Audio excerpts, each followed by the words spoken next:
this Nate Dogg. Blow some stuff, doctor. I got my natural. I'm in effect for the 9 track.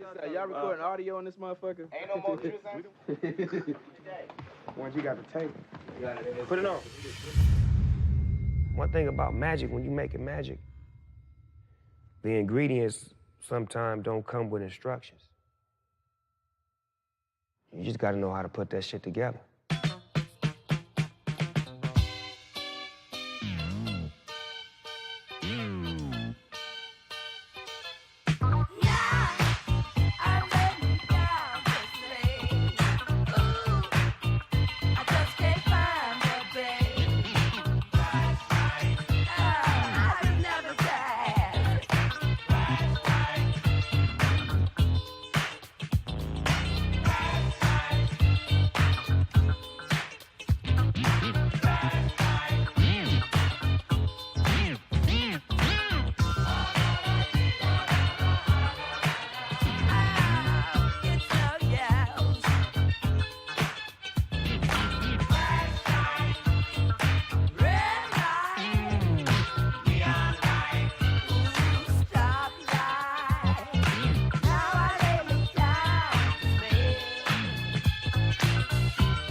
This is C-Night from the Dove Shack. Getting dough, shit out. Kicking it at Kings Park with all the homies. Shit, you know what I'm saying? So what you check out my homie Bo to the Rock. Hit this little solo thing. I ride with her, I slide with her. Lotion doors from the LBC. All other tricks wanna kick it with me. Cause I run with Warren G. Braids and weaves, busters and G. I was raised off of 21st and Lewis. Pretty rough side of the east side of Long Beach. Growing up on the east side, it was fun. It was cool. A lot of sports, activities, ways to make money. No matter what it was, you know, we could get that at King Park. King Park was the epicenter of where all our relationships started. It was our home.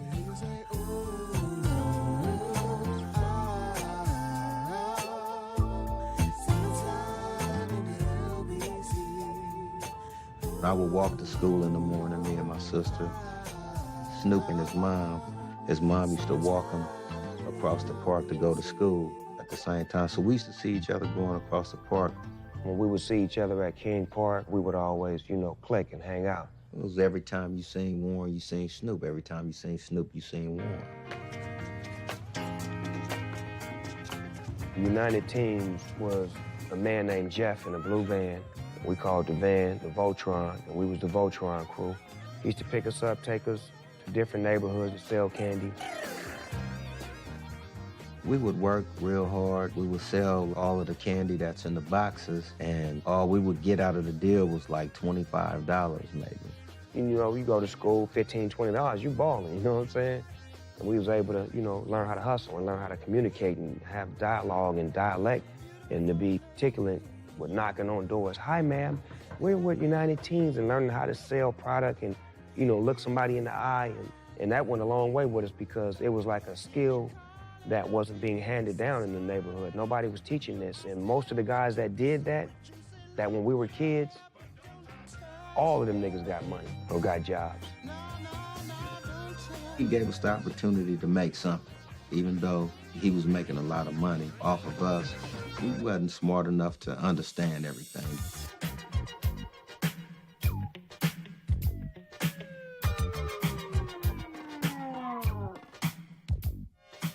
Towards the late 70s, music had begun to change and hip-hop was being created. You could just see breakdancing and pop locking and rapping, you know, become the new sensation in the neighborhood. And when it comes to hip-hop, It was New York and Philly that was really connected. That was in the core of it. And the record kept, mainly the majors, they only sold it as vinyl because they didn't think that hip hop and rap music could sell albums. And that was the pioneering era. You know, hip hop, when it came out in the 80s, it gave us new hope. You got to remember that before rap, you had to be in a band. You know, you had to really play instruments. If you couldn't sing, or you couldn't play no instrument, you couldn't be in the music business, you know, not as an entertainer. Hip hop changed all that. You know, said, yo, if you got this other skill, and, you know, if you can make records like this, you know, you can hit the same stage as Prince and Michael Jackson and, you know, all the stars of the day. And that was the breakaway thing with hip hop. Average kids were able to make a form of music. Being in school helped me a lot as a rapper because battle rap was like, you know, your 15 minutes of fame back then as far as having a record deal. Nobody really had deals back then, so I entered into the battle rap world. When you're an amateur, that's all you got. You're gonna make your mark at nutrition or at lunch on the senior choir. You know, everybody gonna get around and rap and you're gonna see who the best. It's like a gang fight. You know, after school, you ready to rumble, and sometimes you win, sometimes you might lose, sometimes you might have a fight. Snoop was so talented, you know, and I was his hype man / security / MC, just, you know, talking to the crowd. I would call his battles out. You know, I would tell him like, Snoop, da-da-da-da-da, want to battle. Let's go get it. Warren G was like Don King or a promoter. He would always, you know, say my homeboy could do this and do this. And I'd be like, hold up, Snoop, wait a minute. What's that right there? And I would rap about whatever he was pointing at. Hey, Snoop, what about that right there? Oh, you talking about the water bottle going off on throttle, a dog will bust like that. And he'd be like, hey, Snoop, what about this Chinese food? And he would rap about it and break it down and make it work towards whoever he's battling. It was incredible, the things that he could do. As far as Nate came from Mississippi as a kid, and he rolled right into what was going on. First time I met Nate Dogg was Poly High School, 1986. We had a science class.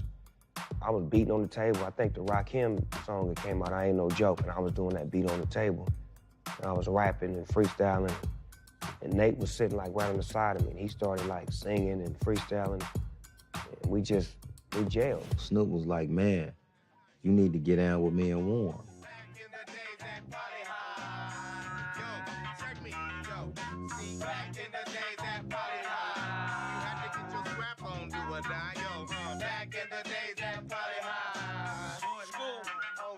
I didn't even know that Nate could sing like that.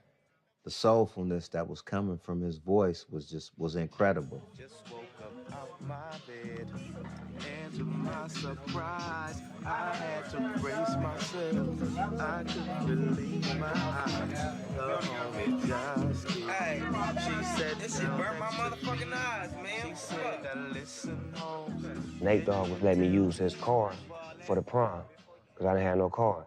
And we used his car for grad night or whatever that was when you go to Magic Mountain, and we dogged his shit out. I mean, me and Warren G drove that motherfucker till the brakes was gone. And that was like the first time 213 was like. We got a group, man, and we just started creating. And we liked the group 415, which was from the Bay Area. So we was like, shit, we're gonna be 213, because we from Southern California. Nate was the soulful vocalist, but keeping it gangster at the same time. I was the producer / artist / DJ, and Snoop was just like the architect, the player, the pimp, the gangster, all in one. We wasn't shit until we all came together and took all of those powers and maximized our strengths. You know, people knew who we were, so we would come in the club and come in and just turn the whole club upside down. You know, and I set it off. You drink whiskey, I drink wine. Come when everybody is gangster time. Boom.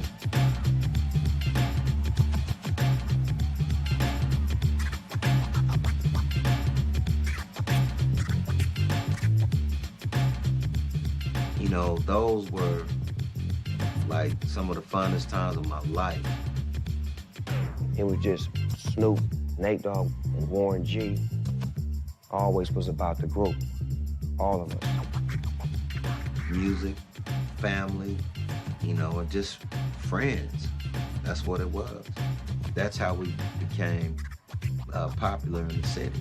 You know, that's when 213 actually started to mean something. Naturally, the neighborhood loved it, but it's trying to get the world to love it. And once we would take our cassette to certain people and have meetings with record labels or executives or whatnot, or people that we could get to at that time, we wasn't what they were looking for. Never.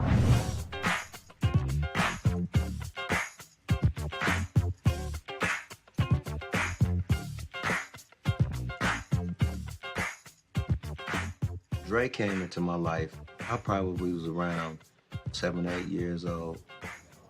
My father married Andre's mom. I didn't have no brothers. People say they're brothers, people say they're stepbrothers. I say they're brothers. They grew up in the same house, so. Dre, at the time, too, was really trying to figure out, you know, his path in the game. You know, I mean, he was producing world-class Wrecking Crew stuff, but I don't know if his heart was totally into that style. So he started working with Eazy-E and me and started doing the NWA thing. The world-class Wrecking Crew and NWA, they inspired us a lot, you know. We was around that and just wanted to be like them. Oftentimes, Warren would come to the studio to hang out with us. This was before Death Row. I mean, you know, I knew Warren G was always there, so I never not saw him. We shot Dre a tape of some of the music that we had, but I don't even know if he listened to it or he did or he didn't. He was just like, pfft. Snoop used to get discouraged a lot, you know, because wasn't nothing happening. My mind was telling me, you know, man, fuck this rap shit, ain't no money in it. So I would give up and not focus on my craft. At one point, I had got so frustrated where I just took all of my rhymes. I had about like 100 raps all wrote down on paper. I just took all the motherfuckers and just threw them in the trash like, fuck this shit, it's over with. And motherfucking Warren G went in that motherfucking poured all of them out of the trash can. All of them. It was like, you know, to be able to believe in somebody to where it's like, you know what, I can't let you give up because your dream is our dream. If you make it, we make it. You had 3 guys that, you know, was talented, but at the same time, we still was trying to survive, and really, the only way we knew to get money was to, you know, get into the, you know, the drug trade.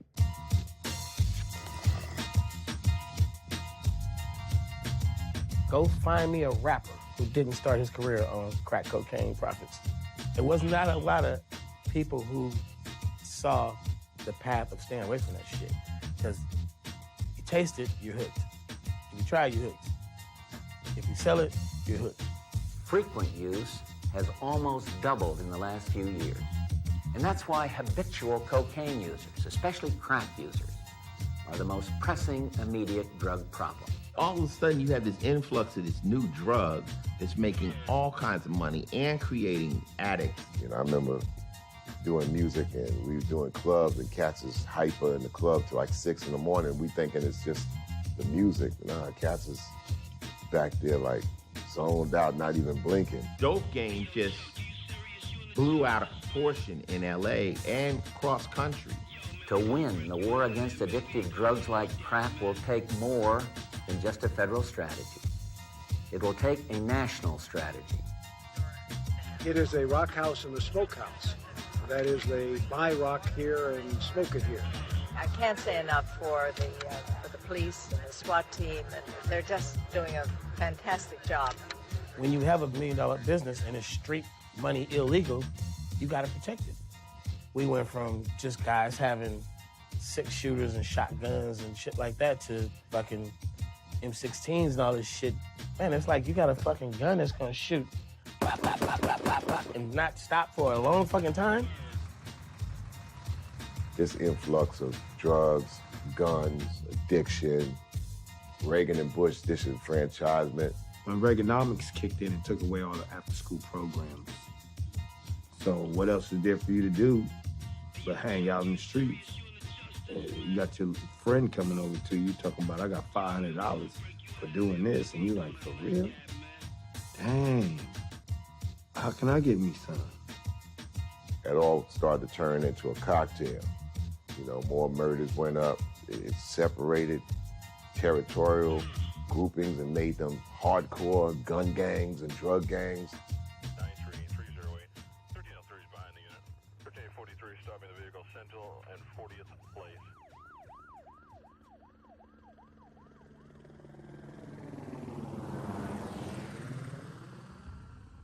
We got involved with all of the wrong shit. Gang banging, selling drugs, shooting, getting shot at, watching the homies go to jail. I mean, all of the above. I was like, look, man, we can't keep doing this. You know, you going to jail, me going to jail. We gotta let all this stuff go, man, and just be some squares. My theory was, if we did that, we would get blessed. I don't know what made me call my brother Dre. I just called him like, man, what's up? You know, just to say hi. And he was just like, shit, come up to this bachelor party we having. So I was like, all right.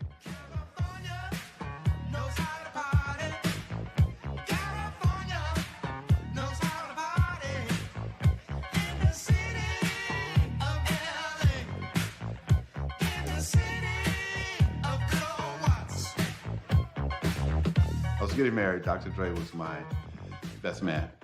We had a few guys come over to the party, my last night of freedom. Warren G being one of them. And the DJ ran out of music. So Warren presented me with his demo tape at the time. And we popped it in, played it, heads with the bobbing. Of course, Dre wanted to know who was that. And I told him that's 213. And I was like, Snoop. I seen Dre and I played some of our music and he liked it, man. Snoop was like, fuck that shit. Boom, hang the phone up. Warren G was always pushing to get Dre to hear me. Whenever Dre would come by for a family function or a holiday, Warren G was like, Snoopy rap? Snoopy can rap? He's like, oh, okay.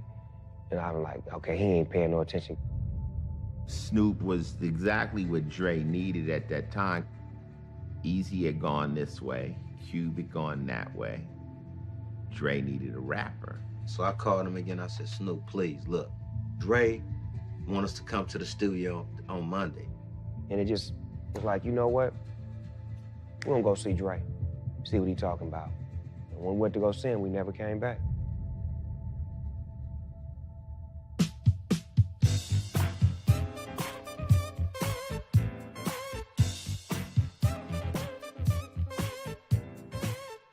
One thing about music, it always has a forefather and it has the generation that takes it to the next level. G-Funk, to me, is the extension of P-Funk. P-Funk was created by George Clinton with the Parliament. P-Funk is a combination of all the eras of funk that we've done. Parliament started in the 50s as a doo-wop group, came through Motown. Then we started doing the psychedelic Jimi Hendrix thing with Funkadelic. And then we got the horns, all that mixed together. We called it P-Funk. On the West Coast, it was religion. We were raised on Parliament Funkadelic. Funk was all I had to grow up on. Parliament came on, Aqua Boogie, baby. That was like the most gang-banging shit ever. Boy, was it neat, yeah. Not just neat, she was totally neat when she did the freak with me. Well, my musical background was basically given to me hands-on by my mama first. My mama loved great music. She had a bar where she had 8-track cassette players. Always had parties in the living room. Man, my mama partied Monday through Monday.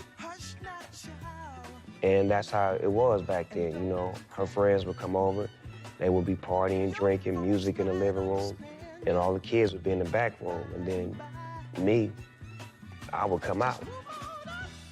And I'd come out there and dance, bump with a big fat girl.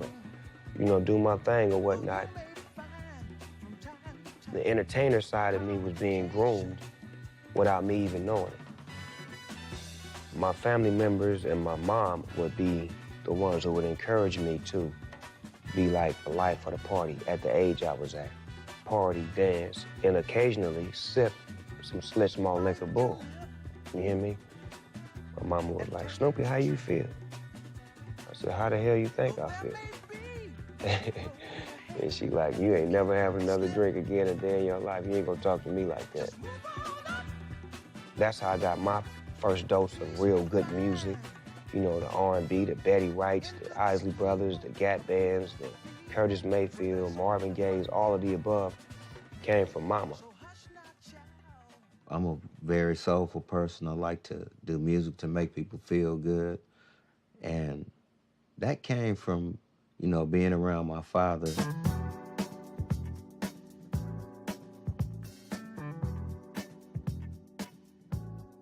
I come over, stay with him. He had his little plants, and, you know, he would water his plants, and, you know, he would go in, you know, to his room, and I would smell the smell. I didn't know what it was. Back then, I would just lay down by the records, you know, my headphones on that he got me, and just listen to music all day.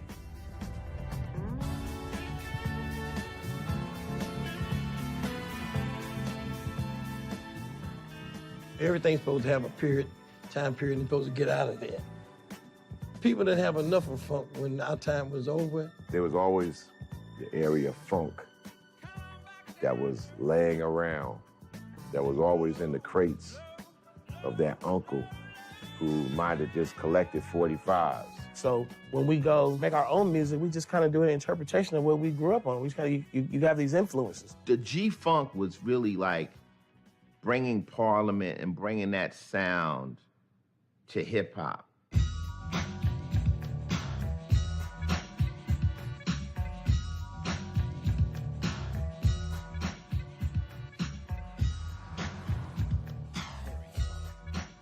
The G and G-Funk stands for gangster. Above the Law was the group who made me a part of what was going on, which was the gangster funk. Gangster funk, that's our shit. We some gangsters, we make funky music, we talk gangster shit, music sound good, make you feel good. Sounded like gang-affiliated, street, hip-hop music coming from the underbelly of society, despite the melody. It was poppy, but under it, you could hear the grit. Well, East Coast perspective of G-Funk, you know, is the East Coast perspective back there of funk. Funk didn't get played in New York. Because New York's on this rhythm, there was only certain records that New York wanted to hear. We were disconnected from our black music. We had disco music. So we missed funk. People always try to differentiate like West Coast rap from East Coast rap. I always would say it has to do with the lifestyle. New York, you have a static lifestyle. You're on a train, everything is in front of you. When you're listening to something smooth, G-Funk, it doesn't really match walking through Times Square. The beats that were coming out of the East were like 90, 95, 100 beats per minute. But in LA, you in your low, you rolling, you need something to ride to. Go funky. And funky meant dropping it down to 80 beats per minute, get some instrumentation in there, and riding it out. It was sine waves, it was, you know, oscillators and bass guitars and guitars at the same time with keys, you know, all mixed up in melody. And nobody was doing that, and that's what was changing the game.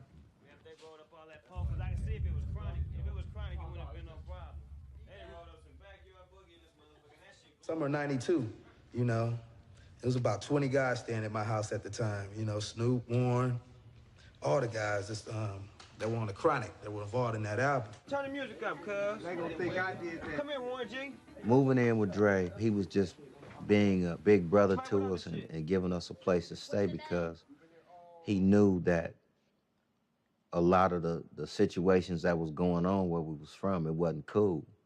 You know what I'm saying? So he took us out of the urban community, away from the drive-bys and stuff, to create some dope records that we were doing for the Chronic. Snoop, DOC, RBX, Daz, Corrupt. They were all the guys that would write. Rage, Nate, and Jewel, their role was to create melodies. I was the guy to go out and go buy records and find ideas and stuff like that. And then if he liked it, I was like, take it. I mean, we're family. I wasn't like on no business shit like, no, I did this or that. Nah, you my big brother, and I'm with you. I'm ride or die with you. So whatever I do, you can take that shit. I would come in and show him a few things every now and then, but he basically picked it up on his own. He actually taught me how, to start sampling, so I started getting the records. I started sampling different sounds and making my own shit. Little Ghetto Boy, he brought that sample. What's up, Rhythm Rock Live? We in the studio, Media Killer. We got Warren G. We finna work on this dope ass song called Back in the Days on the sidewalk of Black G. When niggas walk around with their big black. One of the ones that he really liked was the Let Me Ride sample. He took it and redid it. Dre just went back to, Leon Haywood, 1974. I want to do something freaky to you. Big, black hit. He's old enough to know that. New kids not old enough to know it exists. Figure that out, figure out how to run the studio, find somebody with a rap style over it. Boom, you got an old cat digging it on their memory. You got a young cat digging it on the rhythm that's already in their blood. Break the beat up for me.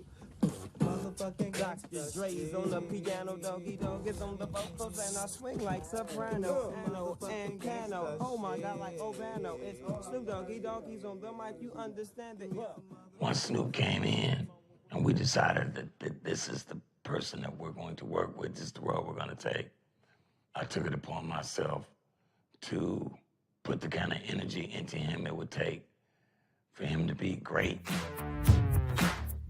Yeah, this is a story of famous dogs, rhythmic dogs, harmonic dogs, house dogs, street dogs. DOC, that's when he became my sensei and my writing guru. Dr. Dre and DOC had a bomb with Snoop, and it's called Artist Development. Dr. Dre had the beats, DOC with the lyrics. We would go to his house to write the songs and get the music and create the ideas. We took the beat home from Dre's place. We walk up the street to the store, get us some Miller Genuine drafts, and we sit down, we listen to things, and I say, okay, now you take the beat, you go upstairs, I'm gonna stay down and we're gonna write. He go upstairs, it takes about an hour, we meet up. He goes down what he wrote. That part is really cool, dog. The way he started it off is kind of iffy. So let's erase these 4. Let's move these 8 up. Let's make 4 new ones. Now we got 16. Now you understand what it takes to make a verse complete. From beginning to end, no flaws. Everybody can ride, there are no mistakes.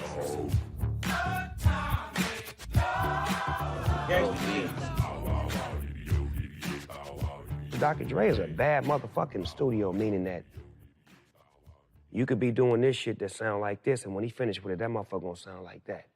Even with me, when I came to Dr. Dre, I was good, but he made me great. Like, that's what he has, the ability to make you great, to shine you up, to polish you up. Like I said earlier, I deserve a Lifetime Achievement Award. Everybody knew a little something, but Dr. Dre enhanced it, developed it, and helped it to evolve to a higher level. Yeah, man, the Chronic is like, it's the bomb thing on the street right now, And I figure, my album is the bomb, so I had to call it that. Rap has always been like the NFL, man. Some cats are Pro Bowlers, other ones are just good. But the Chronic was like, that was Hall of Fame type stuff, man. I have the same feeling about that album back then as I do now. Wow. Dang. Of that era, that was the best album. It had everything you could want in a record. Political, socialism, fun, enjoyment. And it was revolutionary because it was transcending, and it was gonna change the world to have different people who never would listen to hip-hop, listening to hip-hop. But when you're somebody like Dre and you have access to all that good talent, it was just a masterpiece. When Chronic was released, that was your introduction. Because we already knew Dre from Wrecking Crew, we knew Dre from NWA, but now you got Dr. Dre as a producer again, but he's introducing you to cats that you never heard of. Now you can look and you say, oh, Snoop Dogg, Lady of Rage, Daz, Corrupt. Those are names that you've been knowing for years. These dudes was masters of their craft. It was like a darn dream team right here on one album. The songs never really ended before the next one started. It was, they fused together, and it was an experience. You weren't allowed to skip to the next song. You just listened to the album and let it play. I think what made The Chronic different than anything that came before it was that you heard voices matched with great production, concept. It was a story. It told a story of an era in Los Angeles, California around the riots. If NWA scared you for whatever reason, Snoop, Dre, and everybody was pretty much saying some ill shit too. They just presented it different. I don't believe that white America could take NWA as much as they could take The Chronic. NWA opened their eyes, but The Chronic opened their ears. They didn't understand what NWA was going through when they were saying, fuck the police, they doing this to us, this is that. But when The Chronic came out, Rodney King got his ass beat. Oh, that's what you niggas was talking about.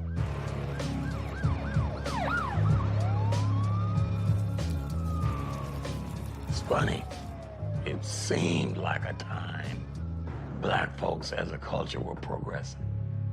The Cosby era. But when I got to California, the police was doing those dudes real bad. The 362-page report was unsealed this morning, presenting what one high-ranking official said was an ugly picture of his own department. What the report clearly says to us as the leaders of the Los Angeles Police Department is mediocrity is alive and well. LAPD is a totally different type of police force than any other. And when they come out of those cars, they're on a mission. They're never coming out that car to talk to you, to be nice. I got a bunch of stories. They always used to whoop on us. You could be in your white shorts, and a motherfucker be like, lay on the ground. Then they pat you down, let you go. Your clean white pants are now brown and black. Guy rolls off like it never happened. I got arrested for some warrants. Going on the way to the station, I got a beat down. I mean, straight up, beat. Boom. If they're acquitted, there'll be an outcry. A lasting fear and mistrust of the law in LA. I don't think Rodney King beating was a big deal to anybody who was from anywhere in the streets. That was just another nigga got his ass whooped, except on camera. I have no complaints about my police officers. I watched them. I was on the street for 36 hours, and I watched them time and time and time again. Now, there's lots of ways you can deal with this. You could be mad at the police, call them out, talk shit about it. But at the end of the day, all we was saying is we just want a fair shot.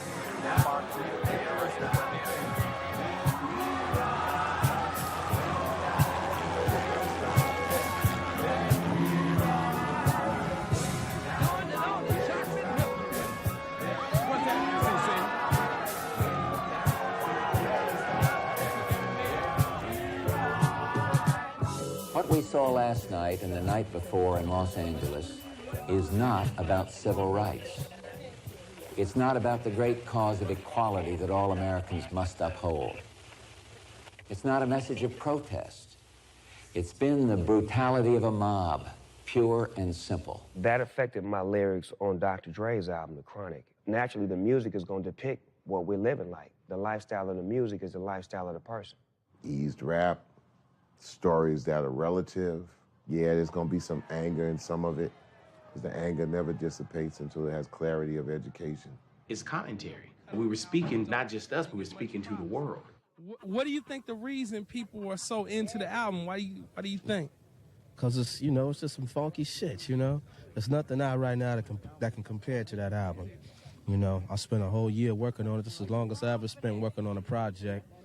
And it's definitely deserves everything it's getting right now, you know, because it's a good album. You know, people want to hear some good shit. Dr. Dre took a chance on all of us, and it paid off in many ways, not just financially, just being part of hip-hop history by putting entities in the game that helped change the game. Yeah, I'm gonna play y'all a tune. This is a song I composed when I first made it, I took it home, and I played it for my mama. And I like to play it, and here it go.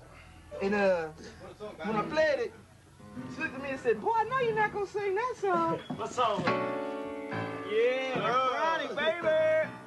What was it, The Chronic? Check it out. The Chronic on your motherfucking ass. What my nigga dance.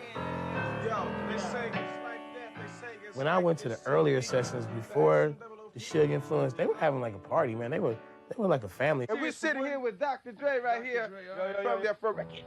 Gin and juice.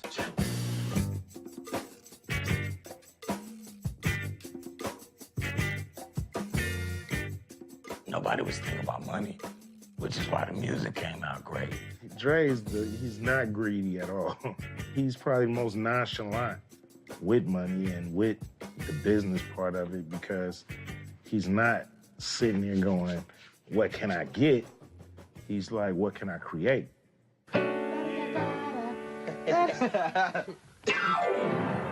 Suge took over. It was a different vibe there. It was a little more tense. And Suge was the CEO. He ran the whole ball game. You know what I'm saying? He ran Death Row. Dr. Dre just gave us the lane to do what we love to do. We love to make music and work and all that. And Suge made sure we had that lane and made sure that lane was clean. Suge didn't do shit musically. Suge wouldn't know a hit record if you took a Parliament Funkadelic album and slapped him in the face with it. But he helped facilitate the deals that put us in a place to be able to do shit. And then once we started doing shit, then he started going and making backdoor deals by himself. We started to bring in people that he termed as security. Suge had all these like gangbanger kind of cats all over the place, and then you come in the door and like you got a gun on you, and if you did, they like, can you just check it right here at the front desk? So they open up the drawer and it'd be like 20 guns in the fucking drawer. You're like, man, where the fuck am I at?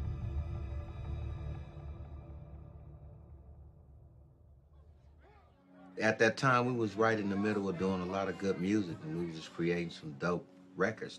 Things was moving in the right direction, so there was a tour for the Chronic. I was charged up because I'm like, shit, I'm getting ready to go on tour. And packed up clothes, everything, and got up to the airport and everybody had a ticket but me. My best friend, my brother, everybody out having fun, and I'm sitting up here just tore up. Warren G was a part of the Chronic album too. Don't get it fucked up. He brought a lot of music and, you know, ideas and, you know, shit to the table, skits and this and that. It made me feel like, you know, motherfuckers don't even give a fuck, you know what I'm saying? It's like, damn, I thought I was really tight, you know, in the family. And it was fucked up, man. It was real fucked up, because it was like, you could just see the frustration in his face. And it was like, it was hard for him to deal with it. It was real hard to deal with it. It was just a very, very devastating situation, just me not being able to go and be a part of the people who I was down with, you know, with 110%. Warren G was never signed to Death Row Records, and they did it so scandalous to where they didn't present him a contract. Nate didn't sign either, but he was so tight, Dr. Dre couldn't do a record without Nate. Suge was fucking with Warren. He was treating Warren funny. And it was real fucked up because I'm not saying that Dre knew, but I felt like he could have made it happen. And then one day they called me up to another floor, and the contract was there. And I'm asking, where's Warren G and, you know, the rest of Nate Dogg? Oh, they gonna come do theirs later. I went to Dre and I talked to him, you know, and he was just like, you know, you gotta be your own man. I don't want you to go through no bullshit, so just go out and create your own shit, you know, on your own. But me, being such a fan of him, it hurt. I think Warren G is one of the unsung heroes when it comes to that whole crew. Without Snoop, there is no Chronic. Without Warren, there is no Snoop. That early explosion had a lot to do with Warren G. he was there, and Dre's not the kind of guy who gives everybody detailed credits. We just was kicking it around. I put some samples together. Snoop and Doc came over and put some lyrics to it, and put it together like that, and it was the bomb. Nobody gets to make a record that Dre doesn't control. He's not gonna barter his brand. And so if Suge and Dre doesn't see you as valuable behind a microphone, then your work is dead in the water, period. That was supposed to be the thing that made us all win. When it cracked, it's just the thing that made Suge and Dre win. Warren G, he didn't get anything. Death Row pushed him out when it started to explode. After that, that kind of like made me feel like I gotta go do my own thing. So I went back to the hood, you know, slept on my sister's floor and just started trying to build myself back into who I knew I was. So now tell me a little bit about Death Row Records here. Death Row Records gonna be the next Motown, you know what I'm saying?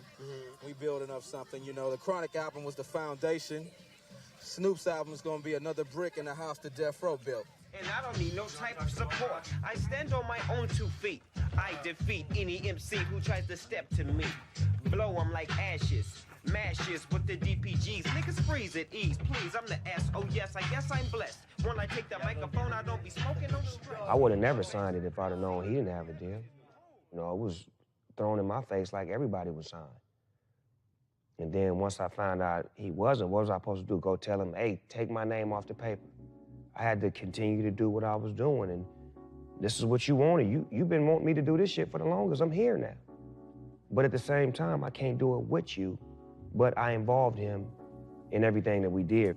Go ahead, Dre, rock that shit. Rock that beat for me right quick so I can, the one Warren G got back in the day. Dre, the one Warren G got back in the day. With Nate Dogg singing. Put it on. Put it on.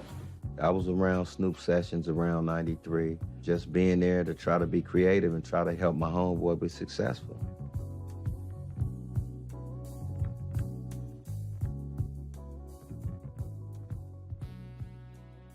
Just seeing and watching how far he went from being here to growing up into a full-fledged artist.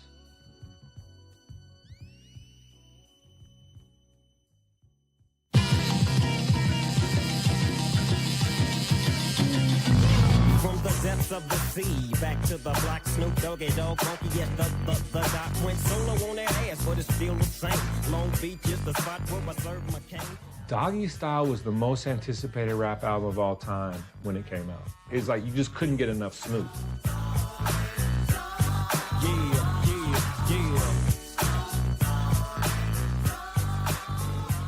Everybody had heard Snoop on the Chronic and was waiting on his own record. The stage was set. That was a record that introduced the world, not just the Dog, because we got the Chronic, but I'm talking about introduced the world to what Long Beach was, what this look was, what Cuz meant. You know, and then when you think about the What's My Name video, to be in Long Beach and shoot that video on top of, you know, the VIP, it wasn't a pretty video where it had to be pretty ladies and it had to be most beautiful car. It was like, no, I'm in the hood. This is where I come from. This is where they love me. And this is where they accept me. When he hit, he hit it at the park. He hit it at the park. Unbelievable. Snoop Doggy Dogg in the house with the pound like every day. And I'm right back up in you with Dr. Dre. And like I said, none of y'all can get with this. And none of y'all can get with that.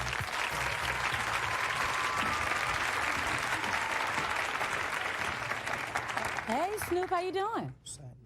You are? Nancy Fletcher. Jewel.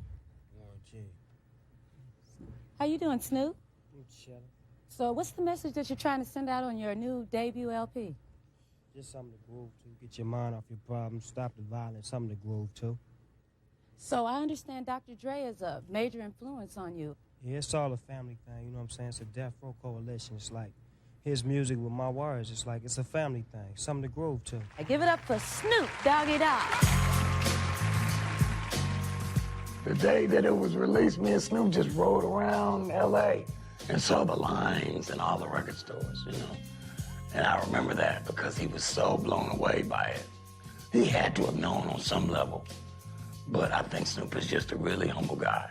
Everywhere I went, all you could hear was something coming out somebody's window and it was Dog, or the conversations of, man, have you heard this one? Did you hear? What's your favorite? Let's just hold Snoop Dogg up on a pedestal. He's a worldwide household name. Icon, iconic Snoop Dogg. That is the G-Funk in a lightning bolt. Like, that's it. Snoop was dope. I just wanted to hear more and more music from him. Such a cool person, you know. White girls turn Snoop Dogg into a sex symbol.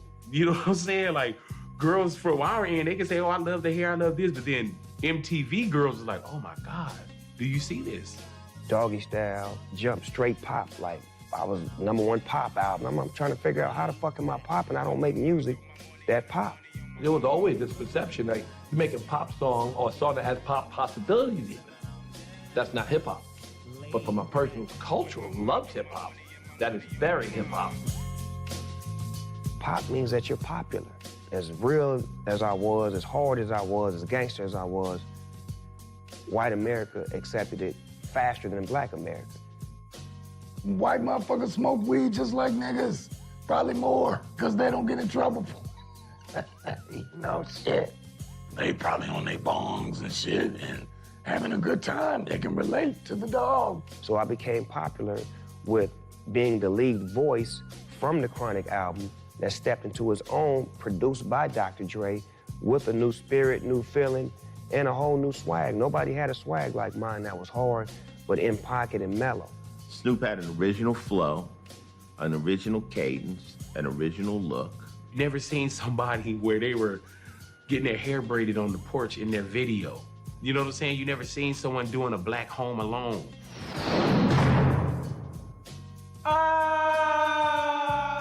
Snoop's vocals was funk. Snoop's vocals was some vocals that people ain't never heard like that. You know, Ice Cube was coming East Coast, I'm coming at you style. Snoop was, I'm in the pocket funk, way in the back. I'm a straight up, no ice liquor. And Snoop is one of them Long Island iced teas. You know, it's smooth, it goes down nice, it flows, but it has the same effect. He was laid back, he didn't really care about you, but he shoots you. That's why when I came, I was the one and only. And the #1 male artist of the year is Snoop Doggy Dogg.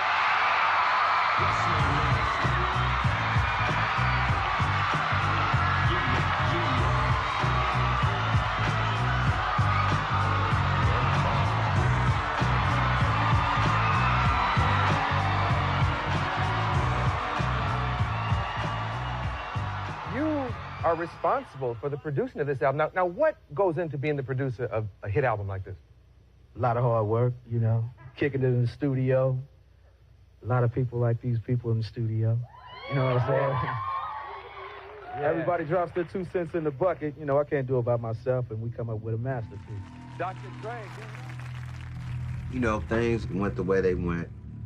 I still wasn't gonna give up on being a part of what was going on. And, you know, they my family.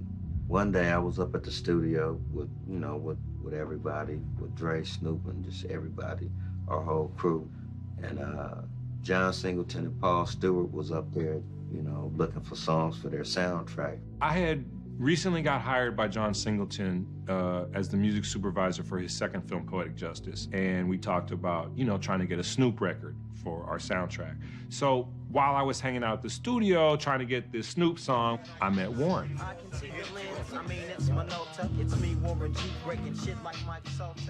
And Warren came up to me, and I never forget, he said, "Man, can I play, you know, this cassette for you?" And I was like, okay. And we went out to my Ford Explorer truck. I popped in the cassette, and I played it, and it was a song called Endo Smoke. It was me and Mr. Grimm. Smoking on the bud, feeling kinda high. Sipping on the gin, feeling kinda fine. A Warren G production sits in the tape deck as Mr. Grimm raps. Yes, we're signing this. This is done. I already knew I loved it. I didn't even have to hear anymore. I was sold. And I was like, what? So you gotta be kidding me. I mean, the 213 stuff was demos. They never came out or anything. So this was the first records that ever came out by him. Ooh. Hey, now you know. Inhale, exhale with my flow. Break away, come again like this. The LB to the C, 2 times don't miss. Cause if you do, you break, you get broke. Me and Mr. G and the Indo Smoke. Indo Smoke opened up the floodgates for a lot of the record companies to start reaching out to me. Because Indo Smoke was on the radio, it was being promoted.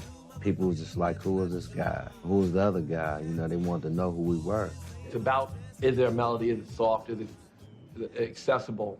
Indo Smoke was made to be on the radio, to go through the roof, that was street, even though it had melody.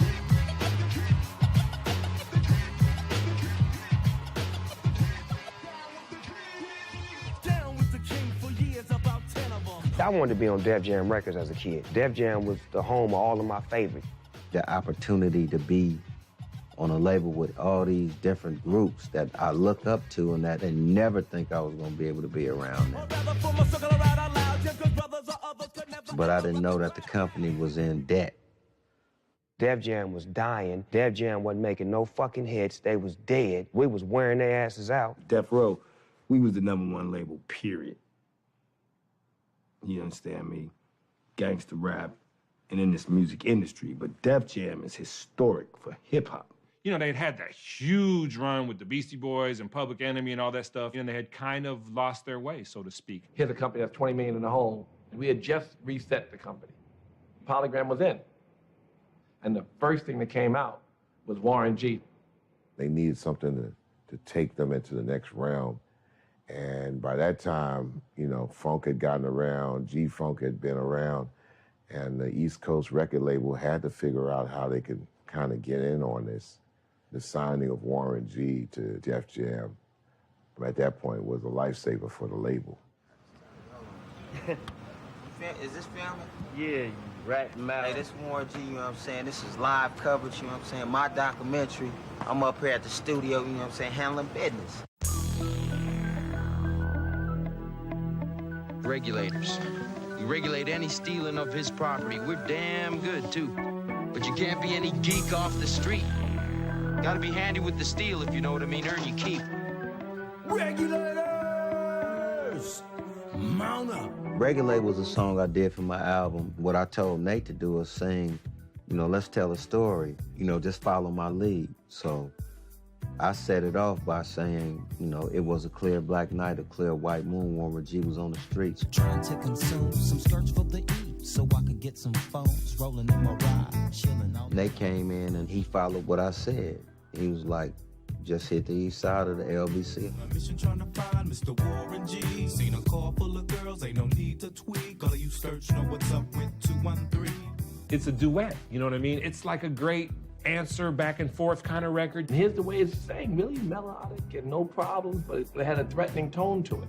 That's what made it cool, right? We would feed off of each other. We didn't even think that it was gonna be as big as it is today. First time I heard Regulate, like, dang, who's this? You know what? It's smooth.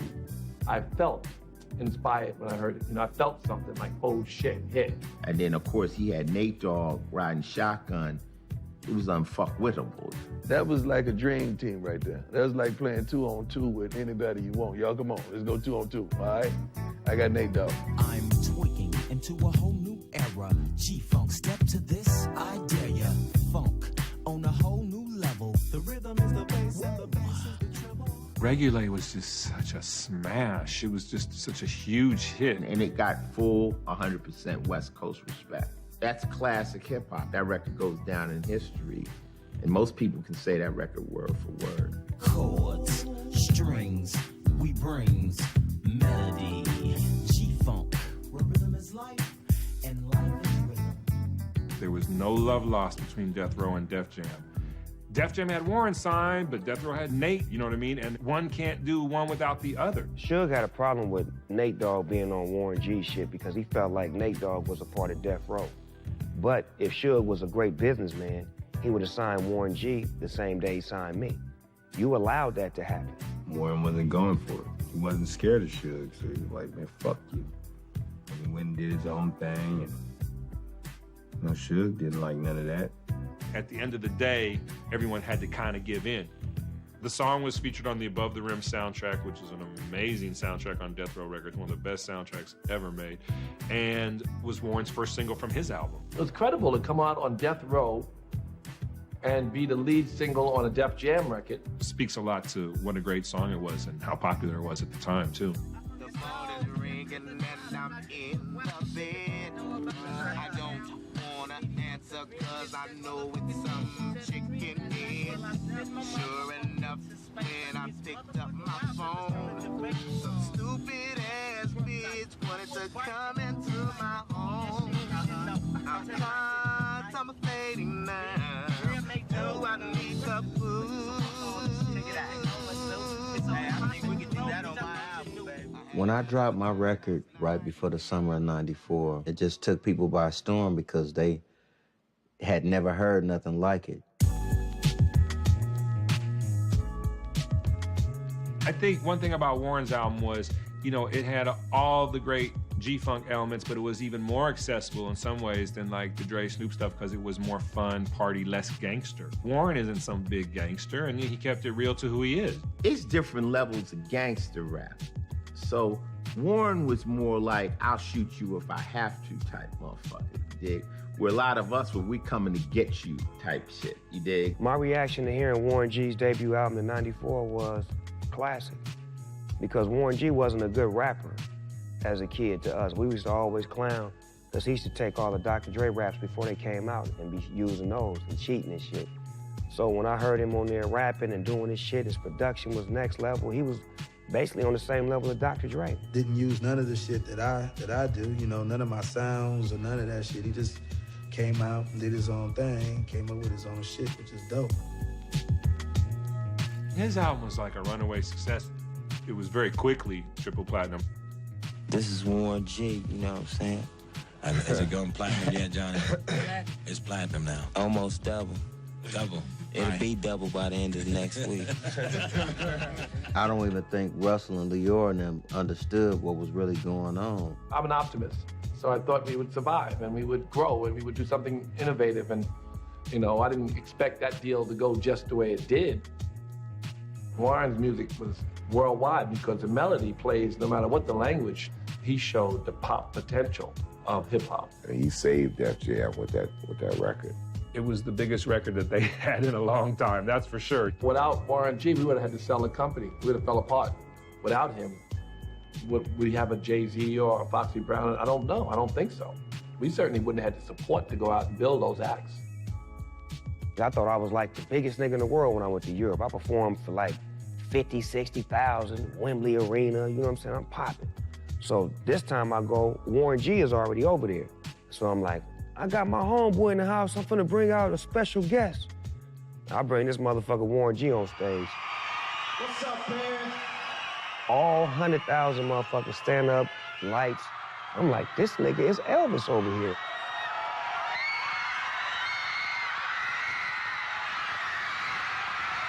What's up? All right. That's right. I gotta give it up to Prince. I didn't really look at myself as a superstar. I didn't understand what gold and platinum was. And I was like, this is what I get for doing music. Home videos, baby. Yeah, G-Funk rocks it every time. Don't get it twisted. Yeah. The Lady of Rage, Corrupt, Daz and Snoop, Nate Dogg and myself. We loved it, bumped it, and loved him for doing it. But Suge reacted. Suge Knight was so fucked up at the time. Well, he wouldn't even allow us to do shit for Warren G without him trying to get paid. The 1994 Billboard Music Awards will continue. The 1994 Billboard Awards, they asked us to do Regulate. Suge told Nate he couldn't perform with me. Nobody asked me to call Suge regarding Nate's performance. That's what I was there for. I would have called. So I don't think Warren was afraid of me either at that time. I had my people there. He wasn't trying to be the aggressors. you know, but at the same time, wasn't nothing gonna happen to Nate, because that's my homeboy.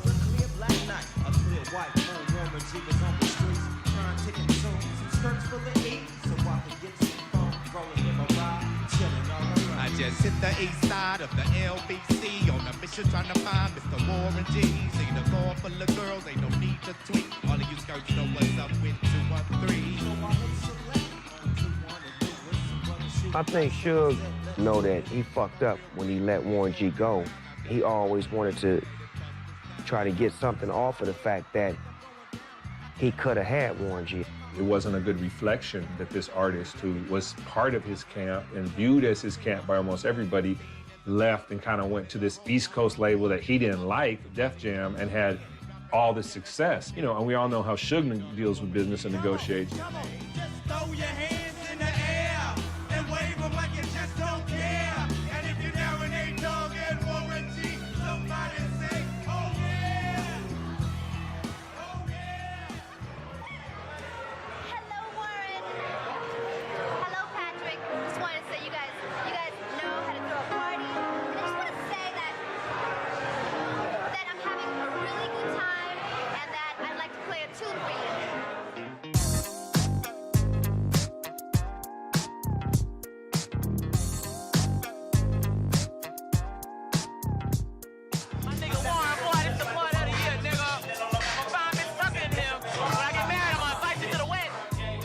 During that era, G-Funk sold more records than any group in any era, number-wise.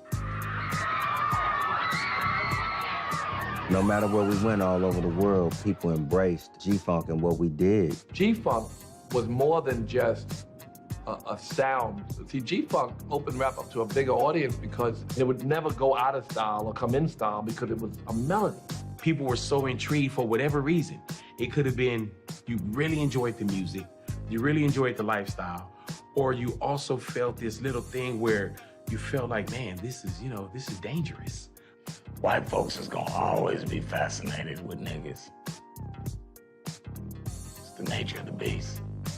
Just how I love the beat, the lyrics. I've always listened to it. You know, white people getting into it. The reason that they fell in love with it is because it's just dope, you know? And they wish they could do the shit. You'll see boxers walk out to it. You will see football players. You see cats from baseball, that's their walkout song. You know, most people in their lockers, you know, trying to hype themselves up to play in Atlanta with the Falcons. It was nothing but noise. The head coach, Jerry Glanville, he brought in these huge speakers where it was a concert in the locker room, man. I wouldn't say it crossed over, because when something's so good and something's at another level, it ain't a crossover. It is what it is. Like Jordan's so good, Jordan ain't black or white. Jordan's Jordan, man. So when you hear that beat drop, the white dudes there, the black dudes, the coaches, the ball boys, everybody, you know. It's a lifestyle of partying and smoking, drinking, hanging.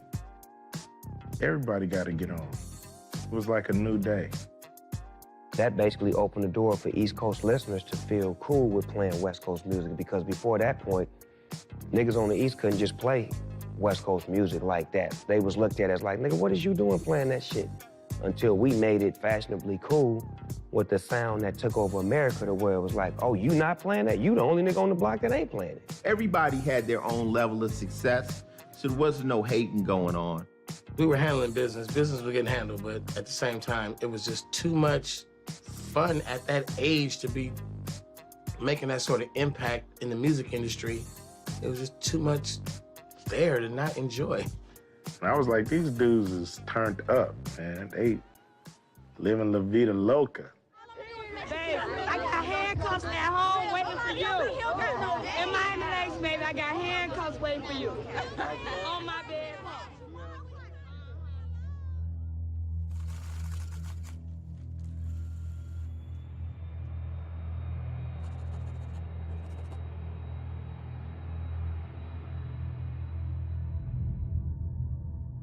Death Row had really come out and really made a mark in the music business.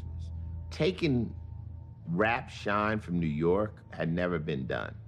Death Row, you know, they was the best at that G-Funk style. And only people that could even hint or sniff in their direction was Bad Boy at the time.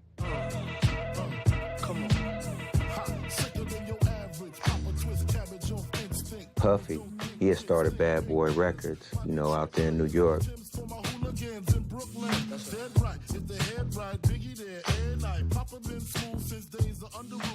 He had signed Biggie around this time, and he was starting to blow up with a lot of hits that used the same samples from the same era that influenced us. You know, but Suge, he wasn't down with that.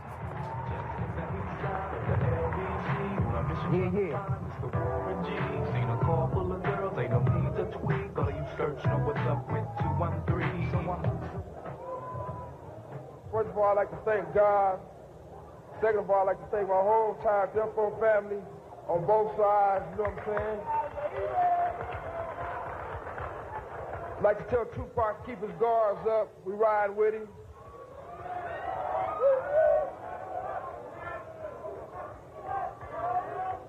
And one other thing I'd like to say, any artist out there want to be an artist and want to stay a star, and don't want to have to worry about the executive producer trying to be all in the videos, all on the record, dancing. Come to Death Row. I think that was the moment, this period, the moment where everything Suge said was directed directly to Puffy, and he put that out there, Puff took it in, and the shit went to where it went to. It was a bold move also to do it in New York. Suge had a problem with Puffy. That was his personal problem. But the thing is, this one particular guy is a representation of the East Coast. So the East Coast took offense to it. That's what made it East Coast-West Coast war. The East Coast was behind Puffy because they supported him, and the West Coast was behind Suge. And he was behind us. By him being on our team and being our leader, we naturally have to ride with him. Divide and conquer is his primary tactic. In order for me to get the support I need, let me make sure that I alienate the ones that aren't going to be with me. They say it all the time in that culture. Either you with me or you against me. That's gang culture. Death Row and Bad Boy and Death Row. So it's like, I'm looking at the room, you can see all them New York niggas like huddling up like, nigga, it's all of us versus them niggas. All these weak rappers, Nas, all these suckers, they battling off of East and West like this is a game. This ain't no game. Media did what they were supposed to do. They took a story and ran with it. And turned it into something. Controversy, and controversy sells. Every other question they would ask us was about East-West. I blame the Source magazine, and I especially blame Vibe for creating an environment where people got killed. They were, instigating something they didn't even understand. These nonviolent poets who escaped the hood were surrounded by violent people with no future. Ain't no in between. If you with us or against us. Those who with us, we got love for you. Those who not with us, you don't even exist. We didn't know the consequences and repercussions from what the youth would see out of it, what the streets would see out of it, and what the music industry would see out of it. We was just kids. Shakur was shot 4 times after leaving the Mike Tyson boxing match in Las Vegas in a car driven by Marion Suge Knight, the head of his label, Death Row Records. I should have got involved earlier. I should have put Suge and Puff in the room. I should have put people together. On March 9th, 1997, Biggie Smalls was shot and killed in Los Angeles. Smalls was leaving a music industry party. The shooting was eerily similar to Tupac's 6 months earlier. After Biggie's death, it's too late, right? I regret it because, I could have maybe saved some lives. I should have did more. We were just trying to create music that made people feel good, no matter where you was from. But when everything happened at the Source Awards of '95, it no longer became about the music. It became about what side you was on. And G-Funk was never the same after that.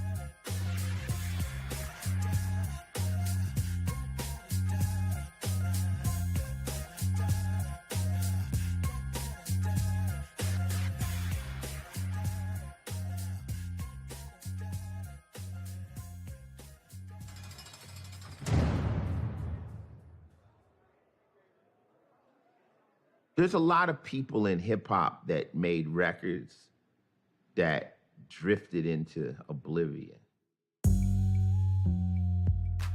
I think the key with music is that you're trying to make something that'll stand the test of time. You're doing original music and you're bringing in melodies and you're bringing in the fusion of rap and R&B. I think that's the legacy of G-Funk. I do believe that G-Funk era was when hip-hop figured it out. It was like these guys were like, let's fucking smoke and drink and make the best fucking music in the world. You could have locked those people up in a studio for years and they would have just kept giving us timeless music. One thing I could truly say about all these cats, man, they've been consistent. Warren G has always been the same cool, calm, collected, intelligent dude who thought before he acted. Snoop, same way. What Dog and Nate and Warren G are to each other are the type of friends that you want. They are the reality and vision of what you would call childhood friends that grew up together and been friends until the end. Good dudes, even in the midst of all of that shit that they had to live in, their heart is good, you know? The rest of us, we changed our thing. We thought more of ourselves, and it came back to bite us. Warren G is excellent. Warren G's an era. You know what I'm saying? Not everybody's in the era. Some of y'all are just down. You know, being down is cool. We need you. But in era, everybody don't get that. And I know Snoop hears the same thing every day. Warren hears the same thing every day. Daz and Corrupt hear the same shit every day. Y'all raised me. And we raised millions of kids. We raised them, man. The same person wouldn't even say that to his own daddy.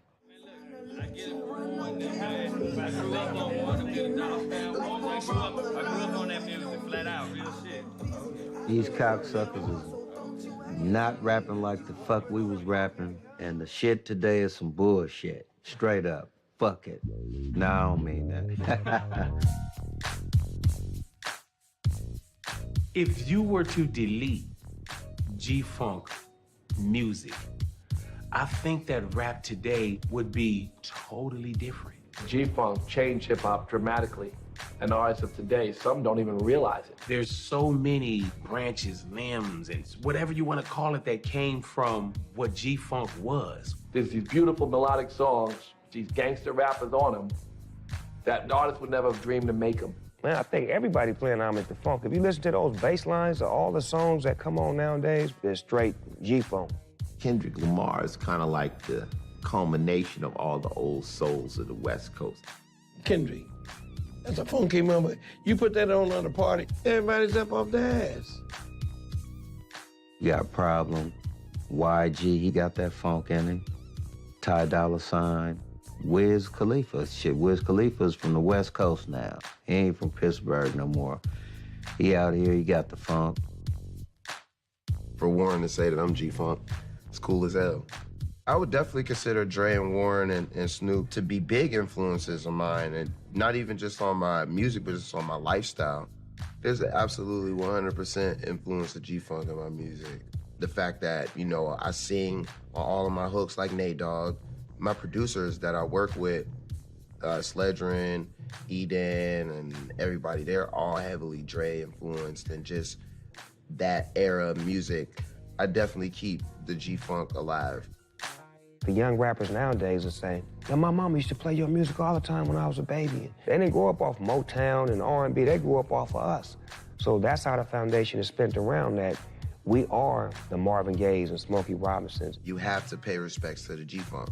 They smoothed out music and added certain elements that are now stamped in the game. All of my core fan base, anytime they hear me or anytime you think about me or listen to my music, those are the elements that you're gonna think about. So it's like That's how I've been inspired, and it's always going to be a part of me, and it's always going to be a part of my fans as well. That whole West Coast era is the foundation for a big chunk of hip hop right now. And that different, credible factor made G-Funk the best brand building thing for hip hop. G-Funk completely commercialized gangster rap. It just pushed it to a whole nother level, you know? The economics of hip hop finally kind of settled in. You know, people knew what they were worth, knew what they were supposed to get. To me, that's the money age.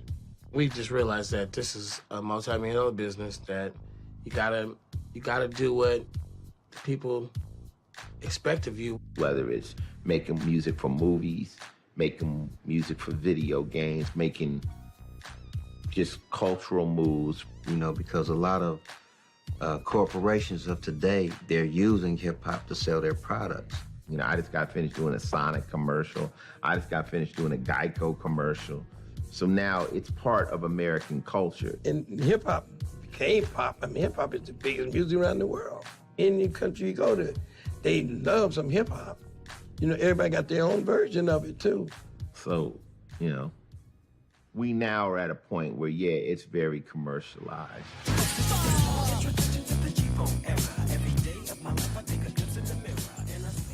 I think G-Funk set the foundation as far as clarity, quality, looking good, feeling good, and having a visual piece to support your musical piece, and to stand by what you say. An artist shouldn't be responsible to do anything else but that, because everything should come from the heart. You know, you shouldn't feel obligated. Just come from the heart. G-Funk gave a voice to many people, not just from California or from gangbang neighborhoods, but people that didn't have a voice, that felt oppressed, that felt like this was a way of expressing themselves through music, good music, that sometimes made a point to address, you know, social issues, but to be mainly party music.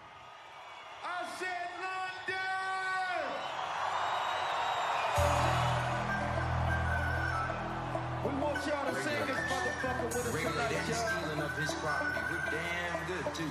But you can't be any geek off the street. Gotta be handy with the steel, you know what I mean? Earn your keep.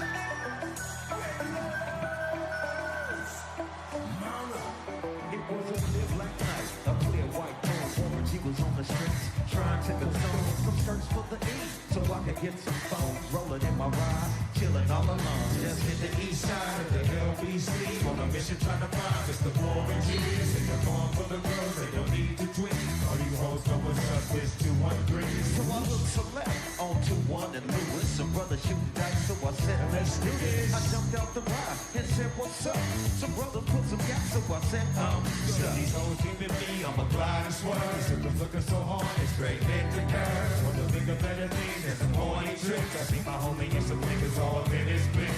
I'm getting jacked, I'm breaking myself. I can't believe they taking more as well. They took my ring, they took my Rolex. I looked at the nigga, said, damn, what's next? My homie and plus, and they all around. And then I'm seeing if they going straight pound for pound. So come up real quick before they start to clown. My best pull out my strap and lay the busters down. They got guns to my head, I think I'm going down. I can't believe it's happening in my own town. I had wings, I was fly. Let me contemplate, I glance to the cut and I say my homie name. Speed in the clip and one in the hole. They know these about to make somebody serve on. Now they dropping, they yelling, it's a tapping late. They know the Warren G had to regulate. Just throw your hands in the air and wave them like it's just... This documentary is probably so important because G-Funk is three dudes: singer, rapper, producer.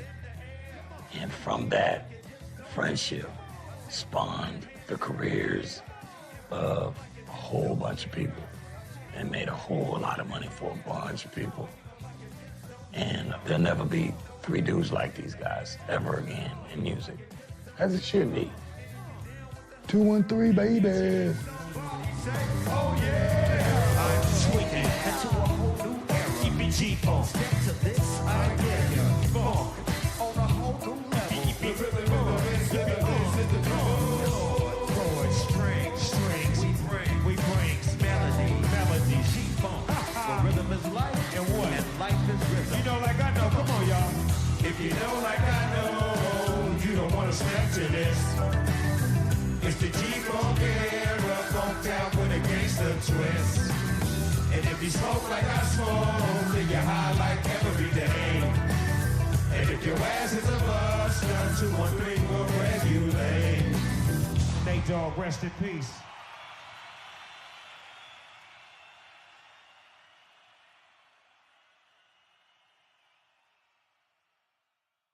Nobody does it better. Nobody does it better. They can come closer than close, yeah. Original they never will be. We bumpin' from coast to coast, yeah, yeah. We just tryna make you see. Nobody does it better. I'm sitting here tripping, my mind is blocked. Nate Dogg just did it, so it's time to concoct. No one can do it better like this two-man crew. They say we one here to quit us. Now what y'all gonna do? Always into something, that's my name. Only out for money, hey, cause that's the game. People always ask me why I'm out for scratch. He who has the most is he who won the match. Strike one, me and Nate Dogg is a match. Strike two, leave them standing still in their track. Strike three, you could call us 213. It's the L and the B that makes me act like a G. My exhibition started back in '93, when wasn't nobody listening but warmer than me. To all the non-believers now I bet you see, nobody does it better than me. They can come closer than close, yeah. Original they never will be. We bumpin' from coast to coast, yeah, yeah. We just tryna make you see. Nobody does it better. They call me Jesus the spark plug, keeping it lit. There's no accident for these platinum hits. So when we make it, you show love. Banging in your club, hanging with your thugs, giving up G love. Do you remember back on the east side, when all of us niggas used to love to ride? We didn't care what we did. Time was nothing to us, we were just kids. Times are different now, but you still get stuck. I'm not a kid no more. We want y'all to sing this motherfucker with us tonight, y'all. Stealing up his property, we're damn good too. But you can't be any geek off the street. Gotta be handy with the steel, if you know what I mean. Earn your keep.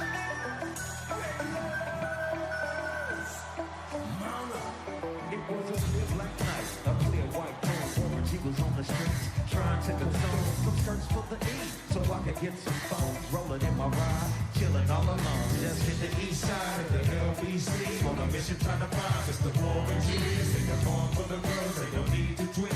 All you hoes know what's up, it's 213. So I looked to left on 21 and Lewis. Some brothers shooting dice, so I said, let's do this. I jumped out the ride and said, what's up? Some brothers put some gas, so I said, stuck. These hoes keeping me, I'ma glide and swerve. Circles looking so hard, it's straight hit the curve. Want the bigger, better things and some horny tricks. I see my homie and some niggas all in his mix. I'm getting jacked, I'm breaking myself. I can't believe they taking more as well. They took my ring, they took my rope.